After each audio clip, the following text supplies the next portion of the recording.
KSRTC bus ಹಾಗೂ bike ನಡುವೆ ಮುಖಾಮುಖಿ ಡಿಕ್ಕಿ, ಮೂವರು ಸ್ಥಳದಲ್ಲೇ ಸಾವು. ರಾಮನಗರ ಕನಕಪುರ ಮುಖ್ಯ ರಸ್ತೆಯಲ್ಲಿ ಘಟನೆ. ರಾಮನಗರ ಕಡೆ ಹೋಗುತ್ತಿದ್ದ ಬೈಕ್ ಸವಾರನಿಗೆ ಕೆಎಸ್ಆರ್ಟಿಸಿ ಬಸ್ ಡಿಕ್ಕಿ ಹೊಡೆದು ಇಬ್ಬರು ಮಕ್ಕಳು ಹಾಗೂ ಓರ್ವ ವ್ಯಕ್ತಿ ಸೇರಿದಂತೆ ಮೂವರು ಸ್ಥಳದಲ್ಲೇ ಸಾವು. ರಾಮನಗರ ತಾಲೂಕಿನ ಮೊಟ್ಟೆದೊಡ್ಡಿ ಗೇಟ್ ಬಳಿ ಘಟನೆ. ಮೃತರೆಲ್ಲರೂ ರಾಮನಗರ ತಾಲೂಕಿನ ಅಚ್ಚಲುದೊಡ್ಡಿಯ ಇರುಳಿಗರು ಎಂದು ಗುರುತಿಸಲಾಗಿದೆ.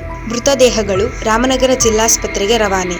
ಸ್ಥಳಕ್ಕೆ ರಾಮನಗರ ಗ್ರಾಮಾಂತರ ಪೊಲೀಸರು ಭೇಟಿ ನೀಡಿ ಪರಿಶೀಲನೆ ನಡೆಸಲಾಯಿತು.